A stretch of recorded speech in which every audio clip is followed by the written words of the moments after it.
জি আসসালামু আলাইকুম। এখানে হেয়ার ড্রায়ার হচ্ছে দুইটা কোয়ালিটি। একটা হচ্ছে এটা হচ্ছে আপনার ক্যামি ব্র্যান্ডের। এই যে ক্যামি ব্র্যান্ডের, এই যে এটা হচ্ছে ছোট সাইজটা ক্যামি ব্র্যান্ডের, আর এটা হচ্ছে যে আপনার বড় সাইজটা, তাও ক্যামি ব্র্যান্ডেরই।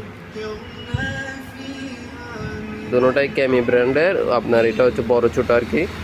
আর এগুলার ওয়াটটা হচ্ছে নিচে দিয়ে লেখা আছে, সম্ভবত ওয়াট লেখা নেই, তবে এগুলো আপনার হাই পাওয়ার হবে একদম। আপনার হাই স্পিডে ইউজ করতে পারবেন, লো স্পিডে ইউজ করতে পারবেন। এখানে স্পিড কম বেশি করার সিস্টেম আছে, আবার এটার মধ্যেও সেমভাবে স্পিড কম বেশি করার সিস্টেম আছে। এবং আপনার এখানে সব কিছু দিয়ে ইউজ করতে পারবেন। এটা বড় সাইজ, এটা ছোটো সাইজ, দেখবেন কোনটা নেবেন।